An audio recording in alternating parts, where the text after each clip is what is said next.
Larry? You're up. We'd like to invite Larry Hamm to come up next.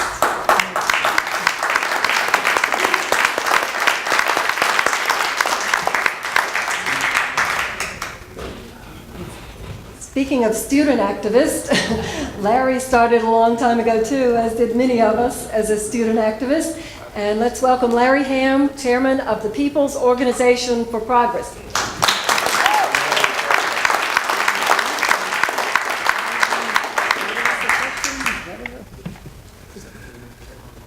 Well, good evening, everybody. Power to the people. I'm a little tired. I had a busy day today, and I'm sure you did too, but I'm glad to be here, and I'm so glad you're having this conference, and I'm so glad you have a leader in your midst like Carol Gay. Give her a big hand. She's a hard-working sister. We appreciate her solidarity. I feel kind of naked. I don't have a PowerPoint, and I don't have a good film. That was excellent film. So, and I can't sing a song. Let me talk about a few things that we're doing and a few things that have happened. I had a busy day today because first, I had to go to work like everybody else, but then on my lunch break, I had to go to a press conference today on Assata Shakur. Can I talk about Assata Shakur here? Of course, yes. I don't know, because you know she's been put on the terrorist list. Did you know that? Yes. The FBI put her on their top 10 terrorist list, most wanted terrorists. Assata Shakur, who is in Cuba now. And today, the New Black Panther Party had a press conference for Assata Shakur to say, hands off Assata Shakur. And they had invited the People's Organization for Progress to participate in this press conference. Now, this invitation came about a week or so ago, and normally this would not be much of an affair. We go to press conferences all the time, and we involve ourselves in controversial issues on a regular basis. But to attend a press conference talking about Assata Shakur being put on the terrorist list raised some concerns on my part. Because you know, since 9/11, they passed laws like the Patriot Act, 1, 2, and 3, Homeland Security Act, and all kinds of other legislation that have circumscribed our right of free speech, but more specifically govern how you can interact with people and organizations that have been placed on the terrorist list. Now, you know, this has had some impact right here in New Jersey.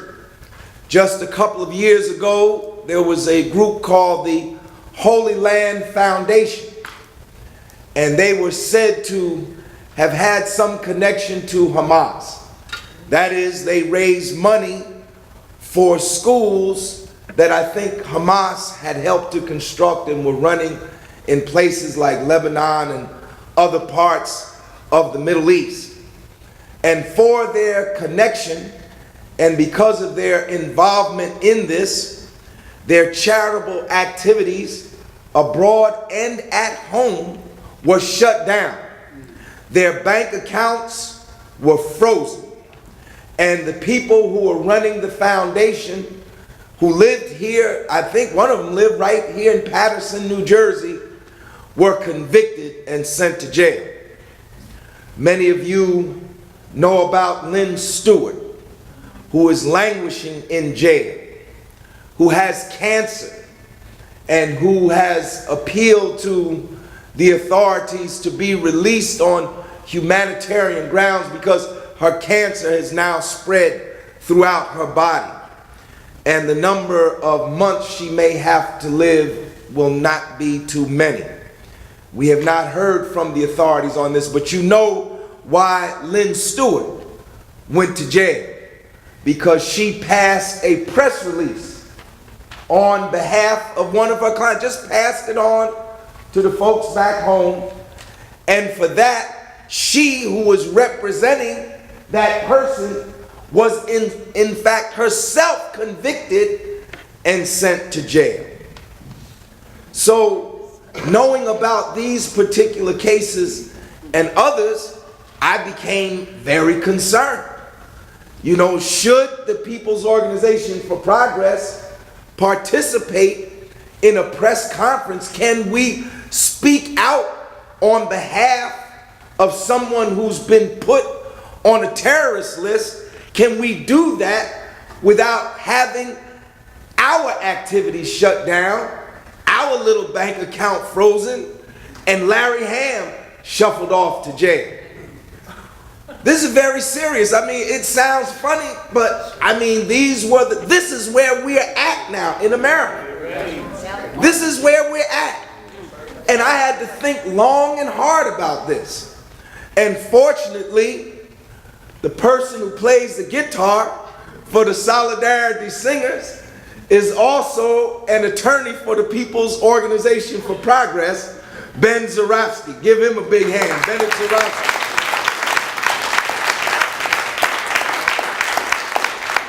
And Bennett knows I came to him straight away. I said, Bennett, there's going to be a press conference. I want to participate. I feel it's absolutely ridiculous that Assata Shakur has been put on the terrorist list. Can we do this? And Bennett researched the issue, and we had a special meeting of the steering committee of the People's Organization for Progress. That was just day before yesterday, and he presented to us his findings, and he said that yes, there are laws. He cited some cases where people lost and some cases where people won, but he said if you have independent activity, that is activity not coordinated with the person or organization that in fact is on the terrorist list, if this activity is independent, on your own, with your own resources, not coordinated, etc., then you can participate in this press conference. And so we heard his presentation at the steering committee meeting, and then we presented our findings and his findings last night at the General Assembly meeting of the People's Organization for Progress, and we voted to participate in this conference today. And we said in no uncertain and in unequivocal terms, Assata Shakur should come off that terrorist list. She shouldn't have been put on the list in the first place. This is, in fact, ex post facto. Assata Shakur was not, at the time that she was arrested and convicted, she was not charged with terrorism, domestic or international. She was charged with other things. She was not charged as engaging in a terrorist act. And we think it's absolutely ridiculous. First of all, you got to look at who is accusing her of being a terrorist. Dr. King said, our government is the biggest purveyor of violence in the world. That was true in 1968, and that is true today. Who is accusing her? Whose list is she on? She's not on the State Department's terrorist list. She's on the FBI's terrorist list. The FBI, which has been an instrument of state terror since it was founded. The FBI that infiltrated and worked against the anti-war movement. The FBI that infiltrated, had a COINTELPRO program with targeted assassinations. This FBI, headed by J. Edgar Hoover, who made it his personal mission to destroy Martin Luther King and the civil rights movement. How dare they accuse someone of terrorism when they big one of the biggest terrorists in the United States of America? And who is the other accuser? The other accuser is the New Jersey State Police. I know something about the New Jersey State Police. I grew up in Newark, New Jersey, which in 1967 had a rebellion. Who did they call in? First they called in the police. This is why we don't call it a riot. If it was a riot, the Newark police could have taken care of it straight away. But it was more than a riot. It was one of 1,000 rebellions that occurred in this country between 1960 and 1972. More than 1,000 urban uprisings. Yes, the cartoon was right. People were getting the message. They were saying there needed to be a change in this country. We needed to change the distribution of wealth and power in this country. People rose up. And what happened? They called in the police. 1,500 police in Newark couldn't put it down. So they called in 700 state troopers. They called in the National Guard. They declared martial law. People died. 26 people died in the rebellion. And you know what? The state police said those people were killed by snipers. But when the regional medical examiner did his report, whose bullets did they dig out of the people? The state police, the New Jersey State Police. How dare they talk about terrorism? This New Jersey State Police that engaged in the worst form of racial profiling in the nation. Profiling so bad that the federal government had to put them under a master, monitor them, and force reforms upon them because they were so racist. They have no business accusing anyone else of terrorism. They have been an instrument of terrorism in this state. So yes, we participated in this press conference today. And yes, we talked about Assata Shakur. And we should not let these people repress us and make us cower in the corner. Now more than ever before, we need to stand up and fight for our civil liberties. Stand up and fight for our civil rights.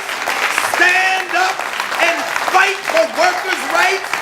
Stand up and fight for the Constitution. Fight for the Bill of Rights. Fight for democracy. Because our democracy is in danger. This country has been on a rightward trajectory openly since the assassination of John F. Kennedy in 1963. It didn't start with 9/11. It started long before 9/11.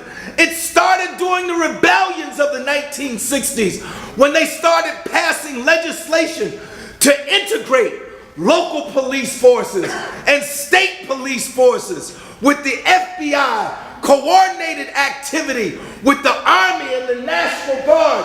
Right now, do you know that the Army is engaged in activities and training, not just to fight abroad, but to put down rebellions that they expect to happen right here in this country, because they know there's only so much unemployment that people will take.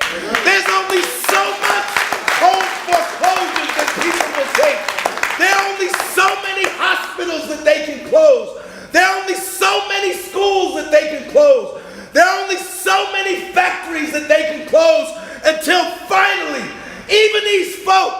who've been hypnotized and blinded by the mass media will wake up one morning and say, enough is enough. I'm ready to make a change. I'm telling you, it's coming. I'm telling you it's coming. I can't tell you the day, and I can't tell you the hour, and I can't tell you what issue it will be, but I'm telling you that if we can't organize the people, conditions will organize the people. I'm telling you, conditions will organize the people. And people can buy into all of this materialistic and right-wing ideology, but they got to get up in the morning.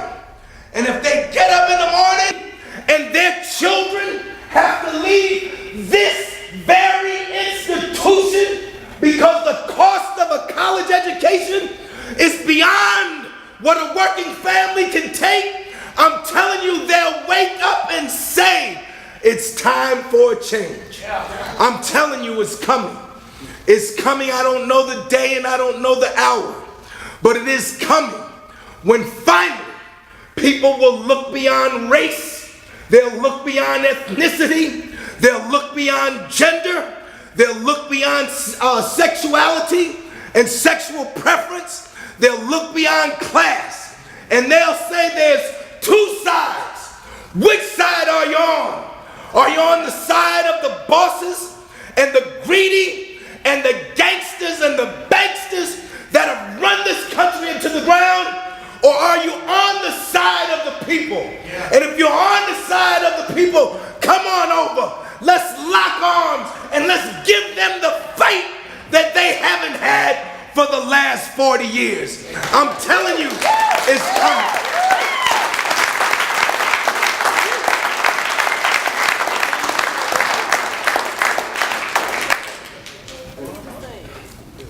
1 million, 3 million years of evolution have given us fear. Fear is a natural and human response to overwhelming circumstances. But what we must do is not let our fear paralyze us. And what we veterans, and I see so many of you in here that I know, and I have been in campaigns and organizations with for the last 42 years. I'm not the only oldest one in this room, and I'm not the youngest. So I know I can look at some of you and I can see that you've been involved in these campaigns. You're old campaigners. Some of you probably got 60, maybe even 70 years of fight in you.